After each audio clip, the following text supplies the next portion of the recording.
钢丝软管扭断了，着急用来不及买该怎么办？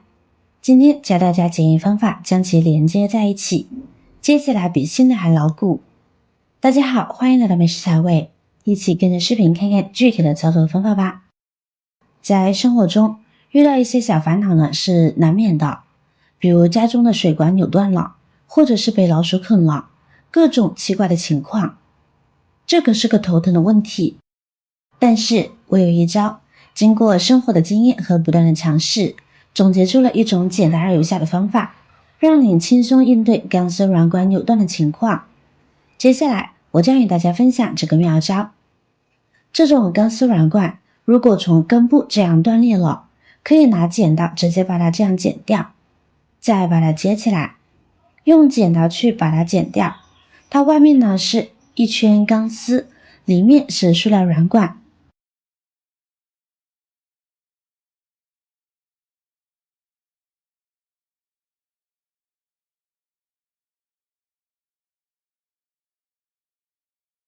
现在我们把这圈钢丝往后推一推，弄到外面这圈钢丝的时候呢，要小心翼翼，注意不要扎到手。意思把周围的钢丝清理一下，但是不要剪掉，因为待会儿还有用的。现在它是这个样子了，可以很清楚的看到里面的塑料软管。现在它是闭合的状态，为了保持水流的畅通，现在我们需要找个工具呢，给它捅大一些。先用剪刀修理一下，把它剪平整一些。因为它是外力破坏导致断裂的，裂口处十分扭曲，所以我们需要将其先弄平整，这样待会儿呢会比较容易接上。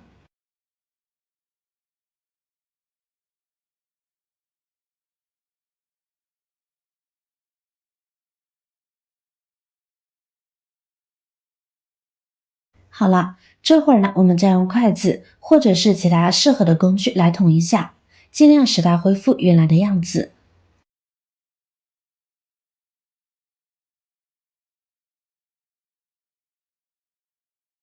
弄好差不多就是这个样子的了。接下来我们再来除去端头这里，这个地方呢可以直接用锯条或者是角磨机锯开就可以。亲爱的朋友们，制作视频不易，您的每一个留言和每一个点赞、关注都是我前进的动力。如果觉得我的视频对您有帮助的话，请您给我点个赞吧，感谢您的支持。现在磨的这段呢基本没用，只需要把里面的金属头拿出来就可以。现在锯子锯好是这样的，可以看到一圈呢都已经锯开了，但是现在硬拔出来的话还是挺困难的，所以这里呢我们需要借助打火机来烧一烧。热胀冷缩原理大家都知道，我们烧了以后，里边的软管呢就会受热变得松软，然后呢我们再用工具两头扯，很轻松呢就能够取下来了。注意这个东西导热性很好，烧了以后呢会很烫手，所以呢不要直接上手扯，需要借助工具。拆出来是这个样子了，我们就需要这个金属头就好。接下来呢，这个头呢需要插进刚刚的软管里面，过程中注意钢丝不要扎手，如果不好塞，就再用工具把它里面的这个胶管呢再用力往外扩一下就可以。一定要把它塞到底，这个呢可以用力塞，是塞不坏的。如果塞不动，边旋转边塞，这样呢就可以直接塞进了。然后呢，我们就再用钳子呢把外面的钢丝往下顺一顺，用钢丝包裹住软管和接头，这样的话后期呢会牢固许多。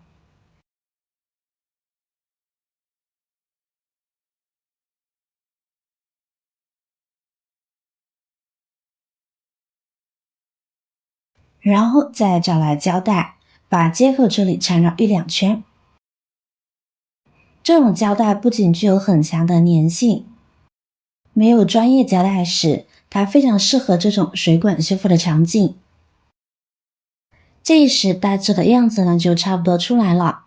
学会了这个方法，当家里的这种钢丝水管在漏水的时候可以临时的修一下，方便去买的时候呢再买一根换上。这种可以临时使用呢是一点问题都没有的。我们将胶带缠绕在软管的裂口处时，保证裂口被完全包裹住，并且胶带的范围呢要比裂口宽一些，以确保修复后的强度。如果家里有条件的话，我们还可以使它更牢固些。去找一个这样的卡箍，把卡箍直接套进去，推到头部，然后去把螺丝直接拧紧，可以顺便把刚才的铁丝呢一起压到里面。这个一定要拧紧，避免漏水。完全拧紧之后呢，就可以临时使用，也不怕会脱出来了。如果没有卡箍，也可以用铁丝固定，大家可以试一试。这样接再使用起来，水流稳定，没有漏水。其实这一幕让我感到非常欣慰，我没有想到可以如此简单的解决问题。这个妙招不仅省时省力，而且效果还非常好，比新的水管连接更牢固方便。像家里连接修洗手盆的这种钢丝软管，在爆裂漏水的时候没有地方去买而不方便，但是又着急用的时候，就可以先用这个方法把它修一下，修完临时用一下，等你有时间的时候再去买。一次的经历让我深受启发，我意识到在生活中，我们常常可以通过一些简单的方法解决问题，而不一定需要依赖专业工具或者专业人士。只要我们有足够的创造力和勇气，就可以应对各种突发情况。在生活中，我们常常会遇到一些意想不到的困难，但是只要我们有足够的智慧和创造力，就可以找到解决问题的办法。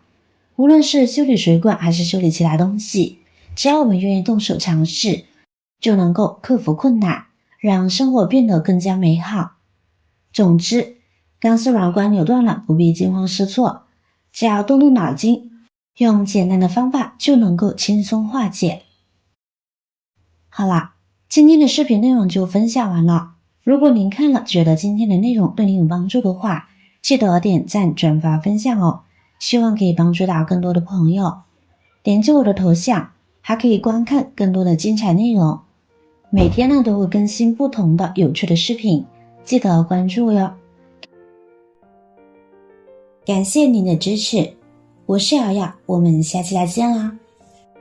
亲爱的朋友们，这个视频不易，您的每一个留言和每一个点赞、关注都是我前进的动力。如果觉得我的视频对您有帮助的话，请您给我点个赞吧，感谢您的支持。